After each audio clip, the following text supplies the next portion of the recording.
একটি জীর্ণ, একটি পরিত্যক্ত, একটি ভাঙাচোরা, যেখানে প্লাস্টার খসে পড়ছে, সেখানে পোকামাকড় রয়েছে, সেই জায়গায় তাকে রাখা হয়েছে, মাটিতে শুতে দেওয়া হয়েছে। তিনবারের প্রধানমন্ত্রী শুধু নন তিনি বাংলাদেশ নির্বাচিত, তিনি দলের চেয়ারপারসনই নন, তিনি আপসীন দেশনেত্রী নন, তিনি ছিলেন আমাদের এই দেশের রাষ্ট্রপতির স্ত্রী, তিনি হলেন বা সেনাবাহিনীর সাবেক সেনাবাহিনীর স্ত্রী, তিনি হলেন স্বাধীনতার ঘোষকের স্ত্রী, উনি বীর উত্তমের স্ত্রী, সেক্টর কমান্ডারের স্ত্রী, জেড ফোর্স অধিনায়কের স্ত্রী, এক বাংলাদেশের ফার্স্ট ক্লাস সিটিজেন।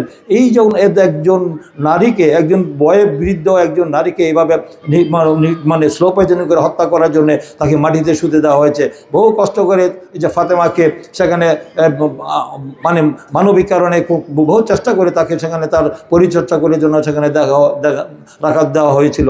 কোনোরকম তিনি সেখানে ছিলেন, কিন্তু সেখানে একজন সুস্থ মানুষ অসুস্থ হয়ে যাওয়ার কথা, সেই জায়গায় আমরা দেখেছি তাকে কীভাবে তিনি পায়ে হেঁটে ঢুকেছেন, আবার তিনি দেখেন চরম অসুস্থতা নিয়ে তিনি হুইল চেয়ারে তাকে বের হতে দেখেছি, স্লো পয়জনিং করে তাকে হত্যার দিকে। কারণ শেখ হাসিনার প্রতিহিংসা রাজনীতি, বেগম খালেদা জিয়ার যে আকাশচুম্বী জনপ্রিয়তা, তিনি যে দেশি বিদেশে যে অর্জন করেছেন, উনি যে বাংলাদেশের 25টি আসন থেকে জাতীয় সংসদ নির্বাচন করেছেন, একটি আসন থেকে তিনি পরাজিত হন নাই, সবগুলো আসন থেকে বিপুল ভোটের ব্যবধানে বিজয়ী হয়েছেন। যার কারণে বেগম খালেদা জিয়ার প্রতি তার আক্রোশ ছিল, বিদ্বেষ ছিল, এবং তাকে সেই বিদ্বেষের অংশ হিসেবে দেখেছেন কীভাবে তার স্বামীর যে দীর্ঘদিন যে ক্যান্টনমেন্টের বাসভবন যে তাকে তার জন্য বরাদ্দ করা হয়েছিল, সেই বাসভবন থেকে তাকে টেনে হেঁচড়ে এক কাপড়ে বের করে দেওয়া হয়েছিল। সেই ছবি দেখেন নাই আপনারা? বেগম খালেদা জিয়ার কারনামা দেখেন নাই? বেগম খালেদা জিয়ার চোখের পানি দেখেন নাই? কীভাবে বেগম খালেদা জিয়াকে আমাদেরকে অত্যাচার নির্যাতন করে দেওয়া হয়েছে। তিনি বক্তৃতা এক জায়গায় শেখ হাসিনা বলছে যে আমি পণ করেছিলাম যে বেগম খালেদা জিয়াকে আমি ক্যান্টনমেন্টের বাসার থেকে আমি বের করবো একদিন, তিনি সেই কাজটি করেছেন। কতটুকু নৃশংস নিষ্ঠুর হলে, কতটুকু প্রতিহিংসা পরায়ণ হলে সেই কাজটি করতে পারে। প্রতিহিংসা করে তারপরে শুধু তাকে 4টি বছর বারবার তাকে আবেদন নিবেদন করা, রাষ্ট্রপতি প্রধানমন্ত্রীর কাছে আবেদন নিবেদন করার পরেও বেগম খালেদা জিয়ার উন্নত চিকিৎসার জন্য বিদেশে প্রেরণ করার তার অনুমতি দেওয়া হয় নাই। না দেওয়ার কারণে, কারণ যে তার যে ডিজিজ ছিল, রোগ ছিল, সেটা বিদেশের চিকিৎসা দ্বারা সম্ভব ছিল না, যার কারণে তিনি ধীরে ধীরে মৃত্যুর দিকে ধাবিত হয়েছেন। তাই আজকে তার মৃত্যুর জন্য সরাসরি শেখ হাসিনাকে দায়ী করছি আমরা। এই শেখ হাসিনার আমাদের আন্তর্জাতিক অপরাধ ট্রাইব্যুনাল তাকে মৃত্যুদণ্ড দিয়েছে। বেগম খালেদা জিয়ার এই মৃত্যুর জন্য শেখ হাসিনা দায়ী, এবং আরাফাত কুকু মৃত্যুর জন্য শেখ হাসিনা দায়ী, এবং তারেক রহমানকে দীর্ঘদিন 27তম নির্বাচনে চেয়েছিল যে বাংলাদেশে আর কোনোদিন তারেক রহমান আসতে পারবো না, বেগম খালেদা জিয়া রাজনীতি ফিরে আসতে পারবো না। কিন্তু আল্লাহর মাইল দুনিয়ার মাইল কি বলেন, সীমা লঙ্ঘন করে আল্লাহ কেউ পছন্দ করে না।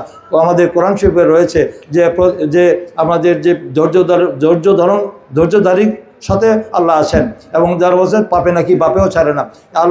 আল্লাহ সীমা লঙ্ঘনকারী পছন্দ করে না। সেটা কি হয়েছে আপনার দেখেছেন, যে বেগম খালেদা জিয়া অসুস্থ, যখন ঐতিহাসিক ছাত্র গণঅভ্যুত্থানের মধ্যে দিয়ে এই দেশের দীর্ঘ 16 বছর আন্দোলনের মধ্যে দিয়ে যখন এই দেশের জনগণ আবার শেখ হাসিনাকে পতন ঘটিয়েছে, শেখ হাসিনা বাংলাদেশে পালিয়ে যেতে বাধ্য হয়েছে, তখন আমরা দেখেছি বেগম খালেদা জিয়া যখন আবার ফিরে আসছেন, তখন আমরা দেখেছি যে আমাদের একজন বিদেশ থেকে আমরা দেখেছি যে কাতারের আমির, পৃথিবীর সবথেকে ব্যয়বহুল যে আমাদের এয়ার অ্যাম্বুলেন্স, সেই এয়ার অ্যাম্বুলেন্স পাঠিয়ে বেগম খালেদা জিয়াকে লন্ডন চিকিৎসার জন্য পাঠিয়েছে। আল্লাহ যাকে সম্মান দেয় কেউ টেনে নামাতে পারে?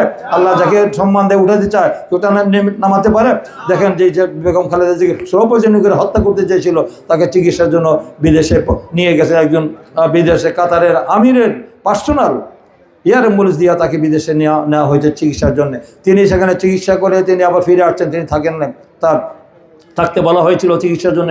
উনি যে নারীর টান, যে এই দেশের প্রতি যে তার মানে অক্ষুণ্ণ ভালোবাসা জনগণের প্রতি, তার জন্য বিদেশে মন টিকে না, তিনি বাংলাদেশে ফিরে আসছেন। কারণ তার যে মমত্ববোধ দেশের প্রতি মানুষের, সেটি কিন্তু প্রমাণ করেছে, ফিরে আসছেন। কিন্তু সে নিজেই বলে গিয়েছেন যে এই মাটিতে আমার মৃত্যু হবে।